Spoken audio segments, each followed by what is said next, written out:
అందరికీ నమస్తే. Welcome back to our channel. నేను మీ చిత్ర. ఈరోజు మాతో గెస్ట్‌గా ఉన్నారు పొలిటికల్ అనలిస్ట్ శ్రీలీల గారు. మేడం నమస్తే అండి. నమస్తే అమ్మా. మేడం జస్ట్ ఆస్కింగ్ అంటూ ప్రతిసారి ఏదో ఒక చర్చని తీసుకొనొస్తారు ప్రకాష్ రాజ్ గారు. మరి పవన్ కళ్యాణ్ గారు నేను తెలంగాణలో ఉంటాను. జనసేన పార్టీ తెలంగాణలో పోటీ చేస్తది అంటూ ఆయన కొన్ని వ్యాఖ్యలు చేయడం జరిగింది. దానికి ఇప్పుడు ప్రకాష్ రాజ్ గారు ఒక ట్వీట్ పెట్టారు. సో ఫస్ట్ అదేంటో మనం చూద్దాం. మీరు వస్తానంటే మేము వద్దంటామా రండి అని ఆయన ఒక ట్వీట్ చేశారు. మళ్ళీ అందులో కానీ వచ్చే ముందు మీరు ఉత్తుత్తుగా వస్తున్నారా? లేదంటే పొత్తుతో వస్తున్నారా? లేదంటే సింగిల్‌గా వస్తున్నారా? అది చెప్పేసి రండి అంటూ ఆయన ఒక ట్వీట్ చేయడం. మళ్ళీ వెనక అంటే ఒక ట్యాగ్‌లైన్ జస్ట్ ఆస్కింగ్ అంటూ ఒక ట్యాగ్‌లైన్ పెట్టి మరి చెప్పారు. దానికి బండ్ల గణేష్ గారు ఒక రిప్లై కూడా ఇవ్వడం జరిగింది మేడం. ఏంటంటే నీ గురించి నువ్వు చాలా గొప్పగా ఊహించుకుంటున్నావు. నీకు నువ్వే వీరుడిని అని లేదంటే తెలివైనవంతుడివి అని ఒక సర్టిఫికేట్ ఇచ్చుకోవచ్చు. కానీ అది నువ్వు నిర్ణయించుకుంటే సరిపోదు. అది ప్రజలు నిర్ణయించాలి ఆల్రెడీ నిర్ణయించారుగా. అని చెప్పేసి ఏదైతే ఆయన రాష్ట్రంలో ఆయన పోటీ చేశారో ఒకవేళ అంటే జనాలు ఆయన ప్రశ్నించే తత్వానికి నచ్చితే కనీసం ఆయన్ని గెలిపించాలి కదా! అలా కూడా నిన్ను గెలిపించలేదు అంటూ మళ్ళీ అంటే ఇతర రాష్ట్ర రాజకీయాలు గానీ, అక్కడ పొలిటీషియన్స్ గురించి గానీ నువ్వు అడిగేదేంటి? అంటే మీరు ట్రీట్ చేసేదేంటి? అంటూ ఈయన ఒక కౌంటర్ ఇవ్వడం జరిగింది. అసలు దీన్ని ఎలా చూస్తారు మీరు? ఈ రోజున పవన్ కళ్యాణ్ గారి గురించి ప్రకాష్ రాజ్ పెట్టిన ట్వీట్ ఏదైతే ఉందో, ఈ రోజున కొత్తగా ఆయన అలా పెట్టాడా? ఈ రోజున ఆయనకి ట్వీట్స్ చేయటం కొత్త అంటే కాదు. గతంలో లడ్డు గురించి పవన్ కళ్యాణ్ గారు మాట్లాడినప్పుడు తిరుమల తిరుపతి దేవస్థానం గురించి, అదేవిధంగా సనాతన ధర్మం గురించి, అదేవిధంగా గతంలో ఆయన చంద్రయాన్-3 మీద మాట్లాడాడు. మూవీ ఆర్టిస్ట్ అసోసియేషన్ మా ఎన్నికలప్పుడు మాట్లాడాడు. షూటింగ్లు గైర్హాజరు, ఇట్లా రకరకాల వివాదాలు, ఒకటి కాదు రెండు కాదు. ఆయన గురించి చెప్పుకోవాలంటే రాజకీయ వ్యాఖ్యలు, జస్ట్ ఆస్కింగ్ అనే దాంతో ఆయన నటుడిగా ఆయన ప్రతిభని ఎవరు శంకించకుండా ఉండాలనే కాన్సెప్టా, లేకపోతే అక్కడే కాదు నేను విలన్ని, నిజ జీవితంలో కూడా విలన్గానే ఉంటాను అని చెప్పి నిరూపించుకోవడానికి మాట్లాడుతున్నాడే అనేది ఆయన చెప్పాలి. ఇప్పుడు పవన్ కళ్యాణ్ గారి గురించి అందరికి తెలిసింది. పవన్ కళ్యాణ్ గారిని ప్రజలందరూ కూడా ఆదరించారు, అభిమానించారు, గెలిపించుకున్నారు, ఆయనకి పెద్దపీట వేశారు. 100కి 100% స్ట్రైక్ రేటుతో ఆయన వచ్చాడు. ఈ రోజున జస్ట్ ఆస్కింగ్ అంటున్న ఈ మోనార్క్ని నన్నెవ్వరూ మోసం చేయలేరని చెప్పి సినిమా డైలాగులు ఓకే బాగుంది, అంతవరకు అయితే బాగుంటుంది.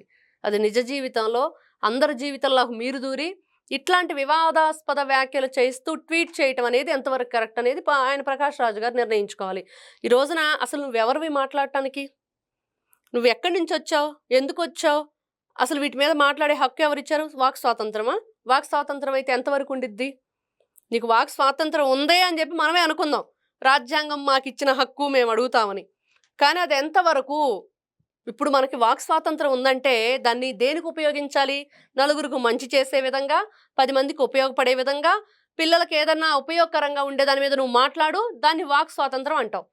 కానీ ఇట్లా విమర్శలు చేస్తూ వాళ్ళ వ్యక్తిత్వ హననానికి పాల్పడుతూ ఎప్పుడంటే అప్పుడు అసలు నీకేం పని సనాతన ధర్మం గురించి?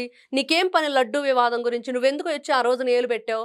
ఈ రోజున పవన్ కళ్యాణ్ గారు పోటీ వస్తారో, సింగిల్గా వస్తారో, పొత్తుతోనే వస్తారో, ఏదో ఒకటి ఆయన చెప్పాడుగా మొన్న, బీజేపీ గురించి నాకు తెలియదు, టీడీపీ గురించి నాకు తెలియదు, వాళ్ళే ప్రకటించుకుంటారు, నేనైతే వస్తున్నాను, నేను పోటీ చేయట్లేదు కానీ పార్టీ మాత్రం ఖచ్చితంగా పోటీ చేస్తుంది తెలంగాణలో, తెలంగాణ అభ్యర్థులే దాంట్లో ఉంటారు అని. మరి ఈ రోజున మాట్లాడుతున్న అందరూ కూడా ఎవరైతే ఉన్నారో కవిత కానీ, కేటీఆర్ కానీ, మరి సోకాల్డ్ పీపుల్ అంతా కూడా మాట్లాడుతున్నారు కదా. మీరు గతంలో నిన్న పవన్ కళ్యాణ్ గారు చెప్పిన వ్యాఖ్యలు, కాంగ్రెస్కి సపోర్ట్ చేశారు, బీఆర్ఎస్కి సపోర్ట్ చేశారు, బీజేపీకి సపోర్ట్ చేశారు, అందరికీ సపోర్ట్ చేశారు. ప్రతి ఒక్కరిని ఆయన సమానంగా, అంటే తను ఎప్పటికప్పుడే అక్కడ జరిగిన నష్టాన్ని, కష్టాన్ని గుర్తించి వెళ్ళి వాళ్ళకి సపోర్ట్గా నిలబడటం అనేది పవన్ కళ్యాణ్ గారికి ఫస్ట్ నుంచే ఉంది. ఆయనలో అది తెలుసు కదా, గన్ను ఇచ్చి ఆయన బయటకు వచ్చాడు. అంటే గన్ను పట్టుకొని వెళ్ళిపోయాడు అడవుల్లో కూడా. ఏదో ఉంది, సాధించాలి, ప్రతి ఒక్కరికి మంచి చేయాలనే తాపత్రయం, తపన కలిగిన వ్యక్తి. ఆయన చూస్తుంటే ఎమోషనల్గా కొంచెం ఫైర్గా మాట్లాడతారు కానీ చాలా ఆలోచనతోటి ముందుకు వెళ్తాడు. అంటే గతంలో ఇప్పుడు తెలిసి తెలియనప్పుడు ఈ రకరకాలు జరుగుతుంటాయి. జరిగిపోయిందని తీసుకొచ్చి ఈ రోజున ఇదిగో నీ అన్న కూతురు నిన్ను రౌడీ అందని నిన్న కూడా ఇంకో రౌడీ మాట్లాడుతున్నాడు. అది కరెక్ట్ కాదు కదా. మా అన్నయ్య మా బాబాయ్ పెద్ద రౌడీ అనో ఏదో మాట్లాడిందని చెప్పి చిరంజీవి కూతురు ఏదో వాళ్ళ ఇంట్లో ఇష్యూ జరిగిన దాని మీద ఇతని గురించి మాట్లాడింది పవన్ కళ్యాణ్ గారు. గతం గతహ అన్నీ వదిలేయండి. ఈ రోజున అతను రాజకీయ ప్రజాప్రతినిధిగా ప్రజల మధ్యకి వచ్చిన తర్వాత, ప్రజలకు మంచి చేసే వ్యక్తిగా వచ్చిన తర్వాత ఎవరికైనా ఇబ్బందికరమైన పనులు చేశాడా? ఎవరినైనా ఇబ్బంది పెట్టాడా? ఏ రోజైనా ఎవరినైనా రెచ్చగొట్టే విధంగా ఆయన వ్యాఖ్యలు ఉన్నాయా? 10 మందికి మంచి చేశాడు గానీ, 10 మందికి ఉపయోగపడ్డాడు గానీ, 10 మందికి వాళ్ళ దాహాన్ని తీర్చటమో, వాళ్ళ ఆకలిని తీర్చటమో, వాళ్ళకేదైనా నష్టం చేకూరితే దాన్ని పూడ్చే క్రమంలో నేనెంత సహాయం చేయగలనని చేశాడే గానీ, ఎప్పుడూ ఎటువంటి ఇబ్బందులు కలగజేయలేదు ఎవరికీ. మరెందుకు మీరందరూ గూడా ఈ రోజున పవన్ కళ్యాణ్ గారిని టార్గెట్ చేసి ఈ విధంగా మాట్లాడుతున్నారు? అంటే మేడం చూస్తే 'ప్రకాష్ రాజ్' గారు తెలుగు ఆయన కాదు.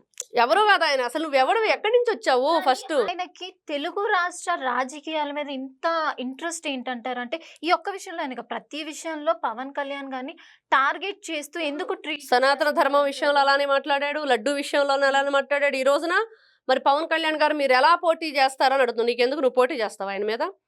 నీకేమన్నా అంత ఇంట్రెస్ట్‌గా ఉందా? చెప్పు. ఇదిగో నేను ఈ ప్రాంతం వాడిని. నేను ఈ ప్రాంతానికి సంబంధించిన వాడిని. నేను గూడా రాజకీయాల్లో ఇంట్రెస్ట్‌గా ఉన్నాను. నేను గూడా రాజకీయాలు ఈ విధంగా మాట్లాడతానన్నప్పుడు రా. ప్రతిసారి ఒక వివాదాన్ని సృష్టించే విధంగా వివాదాస్పద వ్యాఖ్యలు చేయటంలో నీకు మించిన వాళ్ళు లేరు అనుకుంటూ నేను సినిమాలోనే కాదు నిజ జీవితంలో గూడా మరి విలన్ క్యారెక్టరే నాది అన్నట్లుగా ఈ రోజున అందరూ ఆయన్ని గుర్తిస్తున్నారు. ఎందుకంటే దేనికైనా ఒక లిమిట్ ఉండిద్ది. బండ్ల గణేష్ గారు చాలా ఘాటు వ్యాఖ్యలు చేశారు. ఖచ్చితంగా చెంప చెళ్ళుమనేటట్లు సమాధానాలు ఆయన్ని క్వెషన్స్ ఎళ్ళాయి. మరి సమాధానం చెప్పే ధైర్యం ఈ ప్రకాష్ రాజ్‌కుందా? ఎందుకంటే ఈ రోజున ఈ కవిత మాట్లాడుతుంది గదా! మరి కవిత మాట్లాడేటప్పుడు బీఆర్ఎస్‌లో 2021లో ఎమ్మెల్సీగా పీవీ నరసింహారావు గారి కూతుర్ని నిలబెట్టినప్పుడు మరి గ్రాడ్యుయేషన్‌కి సంబంధించి ఎమ్మెల్సీ పదవికి. మరి ఆ రోజున ఆవిడకి సపోర్ట్ చేసింది పవన్ కళ్యాణ్ గారు. ఆవిడ అక్కడ గొప్ప ఒక పదవికి అర్హురాలయ్యి అక్కడ ఆవిడ కూర్చుంది చట్టసభలో అంటే దానికి కారణం పవన్ కళ్యాణ్ గారు. ఆ రోజున ఎలా అడిగాడు కేసీఆర్ మరి? మీ నాన్నకి తెలీదా? మీ బాబుకి? ఇదిగో ఇలా పవన్ కళ్యాణ్ గారు సపోర్ట్ తీస్తున్నారని నీకు తెలీదా? ఇంకా ఈమె గురించి చెప్పుకోవాలంటే అందరూ అనుకుంటున్నారు. అమ్మ కవిత అంటే పద్యం అనుకుంటివా? కాదులే అది మద్యం అని. మరి నువ్వు ఒక తెలుగు జాతి ఆడపడుచుగా తెలుగు జాతి వాడు గొప్పగా చెప్పుకొని స్త్రీకి గౌరవం ఇవ్వాలని చెప్పి మన భారతీయ సంస్కృతి సాంప్రదాయాలు మనకు తెలుసు. మహిళల్ని గౌరవిద్దాం, మహిళల్ని పూజిద్దాం, చాలా ఉన్నాయి చరిత్ర.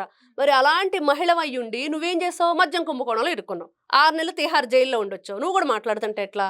నీ గురించి చెప్పించుకోవాలా? మీ నాన్నని అడుగు, మీ అన్నని అడుగు. ఏంటో చరిత్ర చెప్తారు. ఎవరి విగ్రహాలు పగలగొట్టి నువ్వు పార్సల్ ఇస్తావు? కొత్తగా ఏమైనా పార్సల్ కాంట్రాక్ట్ ఏమైనా తీసుకున్నావా ఏంటి? నువ్వు పగలగొట్టి పార్సల్ చేస్తుంటే చూస్తూ ఊరుకుంటారా? అంటే వీళ్ళు ఇష్టం వచ్చినట్లుగా ఇష్టమైనట్లు మాట్లాడుతూ ఉంటే చూస్తూ ఊరుకోరు కదా ఎవరు. మీ ఇష్టం వచ్చినప్పుడు సపోర్ట్ తీసుకుంటారు, మీకు ఇష్టం లేనప్పుడు అపోర్ట్ చేస్తారు. ఇవన్నీ కూడా రాజకీయంలో మీకంటూ మీరు సొంతంగా ఏదైనా మంచి చేసి 10 మంది చేత మంచి అనిపించుకొని మీకంటూ ఒక స్టాండర్డ్ తెచ్చుకోండి, కాదని ఎవరు అనరు. కానీ ఈ రోజున పవన్ కళ్యాణ్ గారు అంటే ఎందుకు భయపడుతున్నారు? పవన్ కళ్యాణ్ గారు ఎలా వస్తున్నారు? పొత్తుతో వస్తున్నారా, పొత్తు లేకుండా వస్తున్నారా అనే ఇంట్రెస్ట్ మీకెందుకు?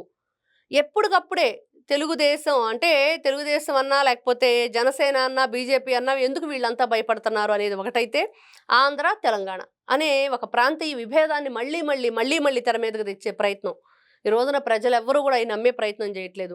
మరి వీళ్ళందరికీ తోడు ఈ రోజున కొత్తగా ఈయన తెర మీదకి వచ్చాడు. తెర మీద బొమ్మలోనే కాదు, ఇంకా ఈ రోజున రాజకీయాల్లో కూడా మరి ప్రతిసారి నేనున్నాను అంటూ ప్రకాష్ రాజ్ చేసే వ్యాఖ్యలు కానివ్వండి, ఆయన సృష్టించే అలజడి కానివ్వండి, ఖచ్చితంగా ఈ రోజున ప్రకాష్ రాజ్ గారు ప్రతిసారి మీరొచ్చి సనాతన ధర్మం గురించి తిరుమల తిరుపతి దేవస్థానానికి మీరు ఏ రోజైనా దర్శనానికి వచ్చారా? అసలు మీరు ఎప్పుడైనా దేవుని గురించి కానీ దానికి సంబంధించిన మరి అట్లాంటి వ్యక్తులు అసలు సనాతన ధర్మం గురించి ఎందుకు మాట్లాడతారు? పవన్ కళ్యాణ్ గారి వ్యాఖ్యలు ఆ రోజున కూడా ఏదో రెచ్చగొట్టే మాటలు మాట్లాడుతున్నారని చెప్పి ఈయన ట్వీట్ చేశాడు. వెళ్ళి చూస్తే మనకు తెలుస్తుంది గతంలో కూడా ఎట్లాంటి ట్వీట్ చేశాడు ప్రకాష్ రాజ్ అని. అంటే 1 కాదు 2 కాదు చెప్పుకుంటూ వెళ్తే, మీ ఇష్టం వచ్చినట్టు మాట్లాడుతూ ఉంటే చూస్తూ ఎవరు ఊరుకుంటారు?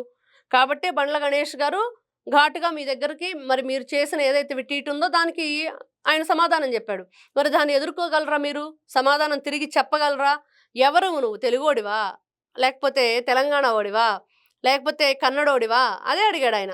లేకపోతే తమిళమా? ఏది మీది? ఏంటి అసలు? నువ్వు దేనికి సంబంధించిన వాడివి?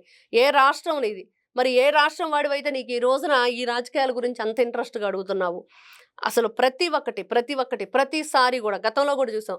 హిందువుల దేవతామూర్తులైన సీతారామచంద్రుడు సంబంధించి ఒక వివాదాన్ని కూడా ఈ వ్యక్తి తెర మీదకి తీసుకురావటం, దానికి సంబంధించి ఆ రామాయణం గురించి వ్యంగ్యంగా, వికారంగా, ఇష్టానుసారంగా, అంటే పళ్ళు రాలగొట్టించుకునే మాటలే కదా అవి. నీకెందుకు రామాయణం గురించి?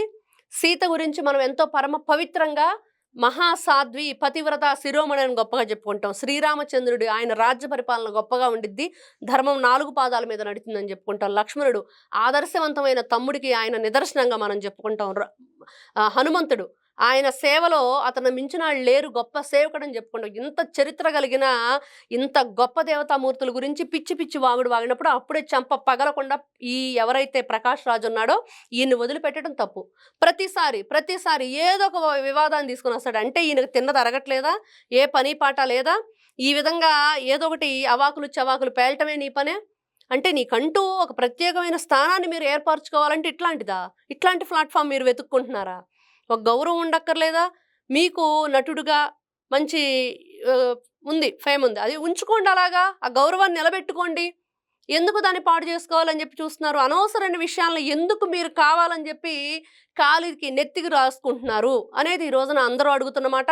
దయచేసి ఇప్పటికైనా సరే ఇట్లాంటి విషయాల్లో మీరు వేలు పెట్టకుండా, తలబెట్టకుండా ఉంటే బాగుండిద్దని చెప్పేసి చాలా సాఫ్ట్ కార్నర్గా అందరం కూడా అడుగుతున్నాం.